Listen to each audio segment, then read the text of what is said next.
ओम शांति। 30 मई 2024 के ईश्वरीय महावाक्य। पहले एक नज़र मुरली के मुख्य पॉइंट पर। बाबा ने कहा, आज के दिन को सतगुरुवार कहते हैं। गुरुवार कहना भूल है। सतगुरुवार गुरु लोग तो बहुत ढेर है, सतगुरु एक ही है। गुरु और सतगुरु में तो फर्क है। सत अर्थात तो सत एक ही निराकार बाप को कहा जाता है, न कि मनुष्य को। संपूर्ण ज्ञान तो ज्ञान सागर परमपिता परमात्मा में ही है। अभी ऐसा कोई मनुष्य है नहीं जो अपने को सतगुरु कहला सके। सतगुरु माना संपूर्ण सत्य। यह है रूहानी ताकत जो रूहानी बाप द्वारा मिलती है। याद के बल से तुम शांति को पाते हो और पढ़ाई से तुमको सुख मिलता है। जंगल में अगर शांति होती तो फिर वापस क्यों लौटते? मुक्ति को तो कोई पाता नहीं।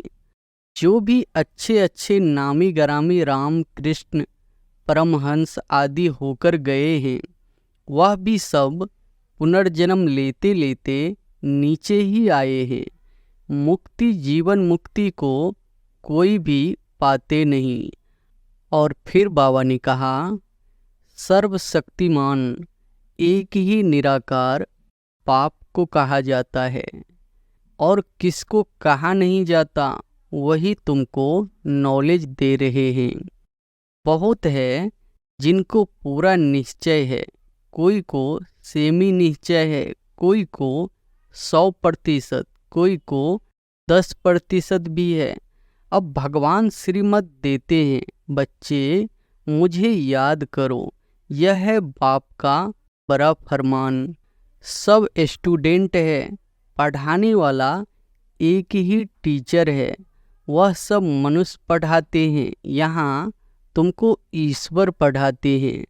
बाप निर्विकारी बनाते हैं तो कई बच्चियाँ बिल्कुल मजबूत हो जाती है। बस हमको तो पूरा निर्विकारी बनना है, इस मंजिल पर पहुंचना है। देह तरफ बिल्कुल दृष्टि न रहे, वह कर्मातीत अवस्था अभी बनानी है। और फिर लास्ट में बाबा ने कहा, यहाँ रावण राज्य में सब विकारी है, इसलिए बाप आकर निर्विकारी बनाते हैं। नहीं बनेंगे तो सजा खानी पड़ेगी। आत्मा पवित्र बनने बिगर ऊपर जा ना सके, हिसाब किताब चुक्त करना पड़ता है। जिनको पूरा निश्चय नहीं, वह पूरा पढ़ भी न सके, पवित्र बन न सके। आधा कल्प के पतित एक जन्म में 21 जन्मों के लिए पावन बने। मासी का घर है क्या? तुमको तो घर बार छोड़ना नहीं है। समझाया जाता है, भल घर में रहो, उन्हों को भी समझाओ। अब है संगम युग, पवित्र बनने बिगर सतयुग में देवता बन नहीं सकेंगे। माया निश्चय से हटा देती है, जैसे के वैसे बन जाते हैं। पहले पहले तो निश्चय चाहिए। बाप में अपने से पूछो, हमारी लाइन क्लियर है? एक बाप के सिवाय और कुछ याद तो नहीं आता है। और अब सुनते हैं महावाक्यों को विस्तार से।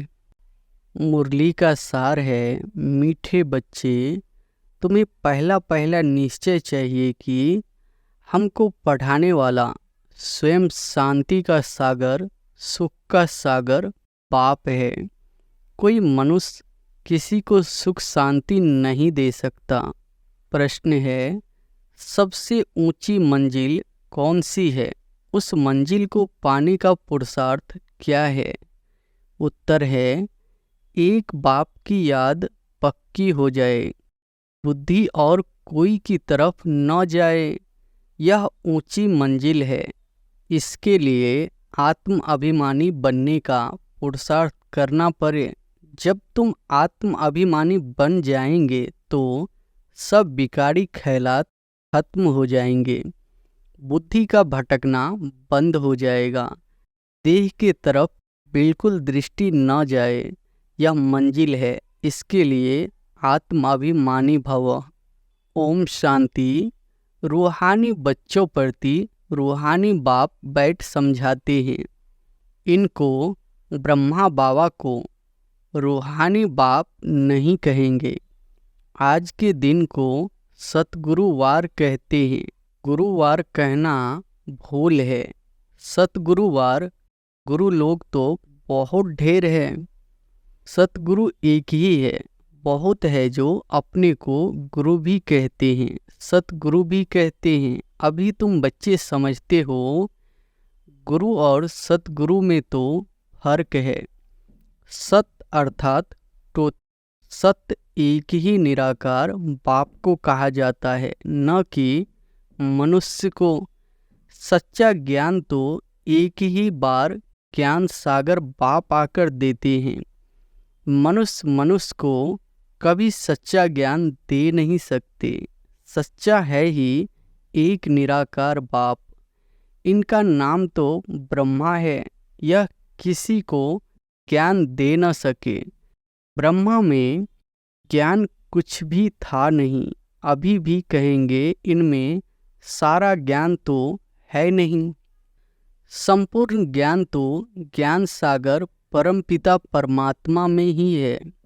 अभी ऐसा कोई मनुष्य है नहीं जो अपने को सद्गुरु कहला सके। सद्गुरु माना संपूर्ण सत्य। तुम जब सत्य बन जाएंगे तो फिर यह शरीर नहीं रहेगा।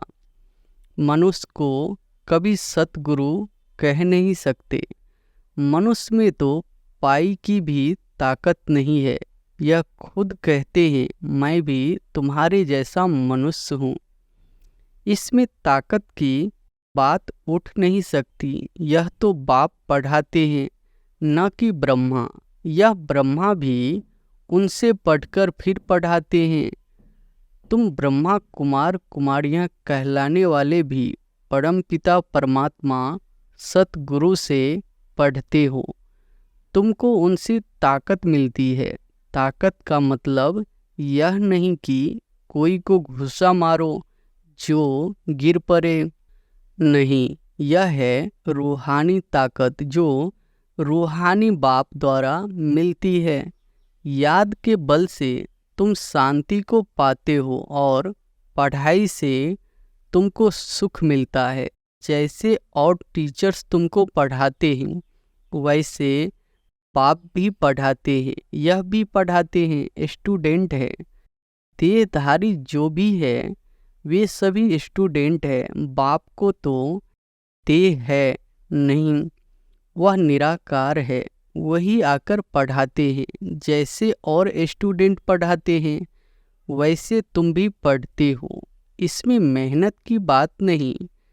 पढ़ने समय हमेशा ब्रह्मचर्य में रहते हैं। ब्रह्मचर्य में पढ़कर जब पूरा करते हैं तब बाद में विकार में गिरते हैं। मनुष्य तो मनुष्य जैसे ही देखने में आते हैं। कहेंगे यह फलाना आदमी है, यह LLB है, यह फलाना ऑफिसर है। पढ़ाई पर टाइटल मिल जाता है, शक्ल तो वही है।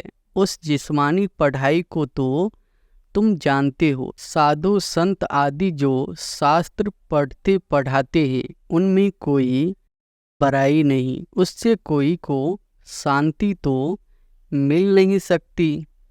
खुद भी शांति के लिए धक्के खाते हैं। जंगल में अगर शांति होती तो फिर वापस क्यों लौटते।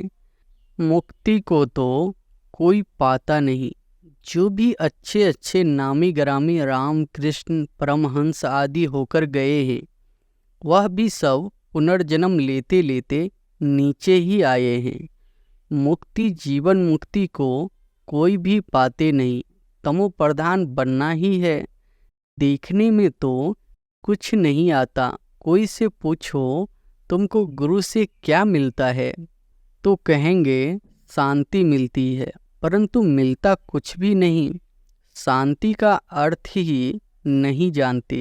अभी तुम बच्चे समझते हो बाबा ज्ञान का सागर है और कोई साधु संत गुरु आदि शांति का सागर हो न सके। मनुष्य किसको सच्ची शांति दे नहीं सकते। तुम बच्चों को पहले पहले तो निश्चय करना है, शांति का सागर एक बाप है जो हमको पढ़ाते हैं। सृष्टि का चक्र कैसे फिरता है वह भी बाप ने समझाया है। मनुष्य को कभी सुख शांति दे नहीं सकते। यह ब्रह्मा उनका रथ है, तुम्हारे जैसा स्टूडेंट ही है। यह भी गृहस्थ व्यवहार में रहने वाला था, सिर्फ बाप को अपना रथ लोन पर दिया है, सो भी वानप्रस्थ अवस्था में। तुमको समझाने वाला एक बाप है। वह बाप कहते हैं सबको निर्विकारी बनना है।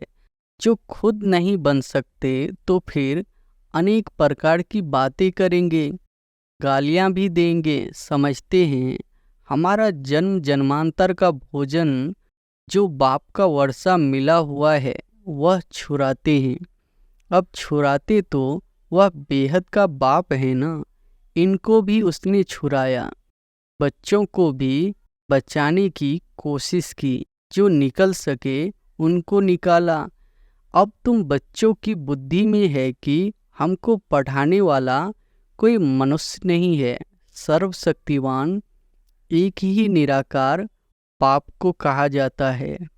और किसको कहा नहीं जाता, वही तुमको नॉलेज दे रहे हैं। बाप ही तुमको समझाते हैं।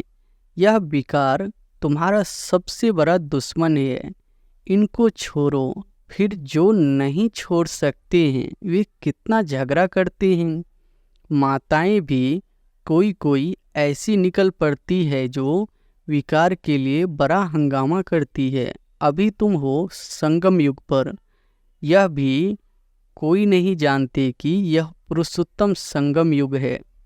बाप कितना अच्छी रीति समझाते हैं। बहुत है जिनको पूरा निश्चय नहीं है, कोई को सेमी निश्चय है, कोई को 100%, कोई को 10% भी है। अब भगवान श्रीमत देते हैं, बच्चे मुझे याद करो। यह है बाप का बड़ा फरमान। निश्चय हो तब तो उस फरमान पर चले। बाप कहते हैं मेरे मीठे बच्चों, तुम अपने को आत्मा समझ बाप को याद करो। इनको याद नहीं करना है, मैं नहीं कहता, बाबा मेरे द्वारा तुमको कहते हैं। जैसे तुम बच्चे पढ़ते हो तो यह भी पढ़ता है। सब स्टूडेंट है, पढ़ाने वाला एक टीचर है। वह सब मनुष्य पढ़ाते हैं, यहाँ तुमको ईश्वर पढ़ाते हैं। तुम आत्माएं पढ़ती हो, तुम्हारी आत्मा फिर पढ़ाती है। इसमें बहुत आत्म अभिमानी बनना है। बैरिस्टर इंजीनियर आत्मा ही बनती है। आत्मा को अब देह अभिमान आ गया है। आत्म अभिमानी के बदले देह अभिमानी बन पड़े हैं। जब आत्म अभिमानी हो तब विकारी नहीं कहला सकते। उनको कभी विकारी ख्यालात भी नहीं आ सकता। देह अभिमान से ही विकारी ख्यालात आते हैं। फिर विकार की ही दृष्टि से देखते हैं। देवताओं की विकारी दृष्टि कभी हो नहीं सकती। ज्ञान से फिर दृष्टि बदल जाती है। सतयुग में ऐसे थोड़ी ही प्यार करेंगे, डांस करेंगे, वहाँ प्यार करेंगे, परंतु विकार की बांस नहीं होगी। जन्म जन्मांतर विकार में गए हैं तो वह नशा बहुत मुश्किल उतरता है। पाप निर्विकारी बनाते हैं तो कई बच्चियां बिल्कुल मजबूत हो जाती है। बस हमको तो पूरा निर्विकारी बनना है। हम अकेले थे, अकेले ही जाना है। उनको कोई थोड़ा टच करेगा तो अच्छा नहीं लगेगा, कहेंगे यह हमको हाथ क्यों लगाते हैं, इनमें विकारी बांस है। विकारी हमको टच भी न करे। इस मंजिल पर पहुंचना है। देह तरफ बिल्कुल दृष्टि ही न रहे। वह कर्मातीत अवस्था अभी बनानी है। अभी तक ऐसा नहीं है कि सिर्फ आत्मा को ही देखते हैं। मंजिल है। बाप हमेशा कहते रहते हैं, बच्चे अपने को आत्मा समझो। यह शरीर तुम है जिसमें तुम पाठ बजाते हो। कई कहते हैं इनमें शक्ति है, परंतु शक्ति की कोई बात ही नहीं। यह तो पढ़ाई है। जैसे और भी पढ़ते हैं यह भी पढ़ते हैं। प्यूरिटी के लिए कितना माथा मारना पड़ता है, बड़ी मेहनत है। इसलिए बाप कहते हैं एक तो को आत्मा ही देखो। सतयुग में भी तुम आत्म अभिमानी रहते हो। वहाँ तो रावण राज्य ही नहीं। विकार की बात नहीं, यहाँ रावण राज्य में सब विकारी है। इसलिए बाप आकर निर्विकारी बनाते हैं। नहीं बनेंगे तो सजा खानी पड़ेगी। आत्मा पवित्र बनने बिगर ऊपर जा न सके। हिसाब किताब चुक्त करना पड़ता है, फिर भी पद कम हो पड़ता है। यह राजधानी स्थापन हो रही है। बच्चे जानते हैं स्वर्ग में एक आदि सनातन देवी देवताओं का राज्य था। पहले पहले तो जरूर एक राजा रानी होंगे, फिर डिनेस्टी होगी। प्रजा ढेर बनती है, उसमें अवस्थाओं में फर्क पड़ेगा। जिनको पूरा निश्चय नहीं वह पूरा पढ़ भी न सके, पवित्र बन न सके। आधा क्लब के पवित्र एक जन्म में 21 जन्मों के लिए पावन बने। मासी का घर है क्या? मुख्य है ही काम की बात, क्रोध आदि का इतना नहीं। कहाँ बुद्धि जाती है तो जरूर बाप को याद नहीं करते हैं। बाप की याद पक्की हो जाएगी तो फिर और कोई की तरफ बुद्धि नहीं जाएगी। बहुत ऊंची मंजिल है। पवित्रता की बात सुनकर आग में जल मरते हैं। कहते हैं यह बात तो कभी कोई ने कही नहीं, कोई शास्त्र में है नहीं। बड़ा मुश्किल समझते हैं। वह तो है ही निवृत्ति मार्ग का धर्म अलग। उनको तो पुनर्जन्म ले फिर भी संन्यास धर्म में ही जाना है। वही संस्कार ले जाते हैं। तुमको तो घर बार छोड़ना नहीं है। समझाया जाता है भल घर में रहो, उन्हों को भी समझाओ। अब है संगम युग। पवित्र बनने बिगड़ सतयुग में देवता बन नहीं सकेंगे। थोड़ा भी ज्ञान सुनते हैं तो वह प्रजा बनती जाती है। प्रजा तो ढेर होती है ना। सतयुग में वजीर भी नहीं होते, क्योंकि बाप संपूर्ण ज्ञानी बना देते हैं। वजीर आदि चाहिए अज्ञानियों को। इस समय देखो एक दो को मारते कैसे है। दुश्मनी का स्वभाव कितना कड़ा है। अभी तुम समझते हो हम यह पुराना शरीर छोड़ जाकर दूसरा लेते हैं। कोई बड़ी बात है क्या? वह दुख से मरते हैं, तुमको सुख से बाप की याद में जाना है। जितना मुझ बाप को याद करेंगे तो और सब भूल जाएंगे, कोई भी याद नहीं रहेगा। परंतु यह अवस्था तब हो जब पक्का निश्चय हो। निश्चय नहीं तो याद भी ठहर नहीं सकती। नाम मात्र सिर्फ कहते हैं, निश्चय ही नहीं तो याद काहे को करेंगे। सबको एक जैसा निश्चय तो नहीं है ना। माया निश्चय से हटा देती है, जैसे के वैसे बन जाते हैं। पहले पहले तो निश्चय चाहिए। बाप में संशय रहेगा क्या कि यह बाप नहीं है। बेहद का बाप ही ज्ञान देते हैं। यह तो कहता है मैं सृष्टि के रचयिता और रचना को नहीं जानता था, मेरे को कोई तो सुनाएगा।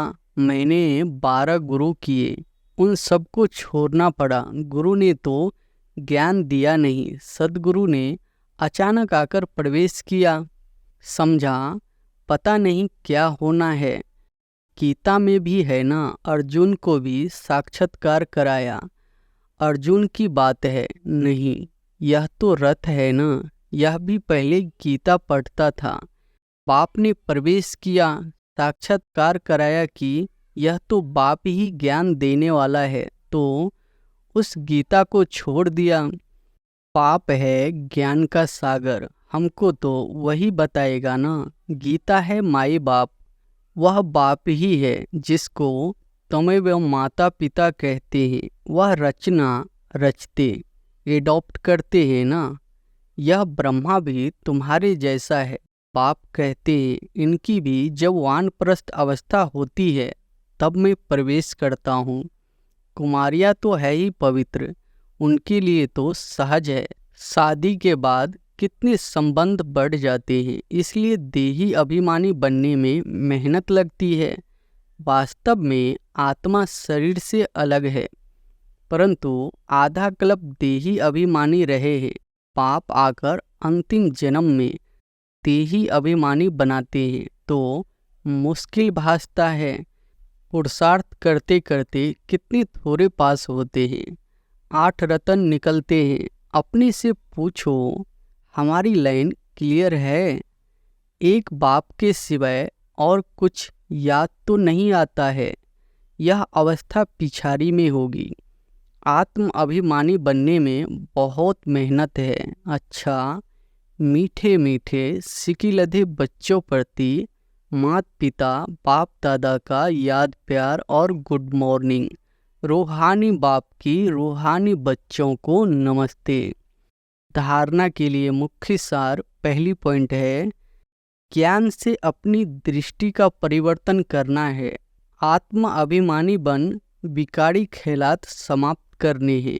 किसी भी विकार की बांस न रहे, देह तरफ बिल्कुल दृष्टि न जाए। दूसरी पॉइंट है, बेहद का बाप ही हमें पढ़ाते हैं, ऐसा पक्का निश्चय हो तब याद मजबूत होगी। ध्यान रहे, माया निश्चय से जरा भी हिला न दे।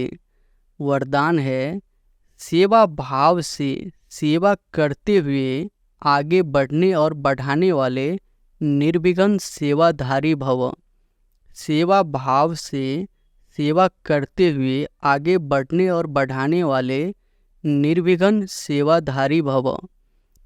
सेवा भाव सफलता दिलाता है। सेवा में अगर अहम भाव आ गया तो उसको सेवा भाव नहीं कहेंगे। किसी भी सेवा में अगर अहम भाव मिक्स होता है तो मेहनत भी ज़्यादा, समय भी ज़्यादा लगता और स्वयं की संतुष्टि भी नहीं होती। सेवा भाव वाले बच्चे स्वयं भी आगे बढ़ते और दूसरों को भी आगे बढ़ाते हैं। वे सदा उड़ती कला का अनुभव करते हैं। उनका उमंग उत्साह स्वयं को निर्विघ्न बनाता और दूसरों का कल्याण करता। स्लोगन है, ज्ञानी तो आत्मा वह है जो महीन और आकर्षण करने वाले धागों से भी मुक्त है। अच्छा, ओम शांति।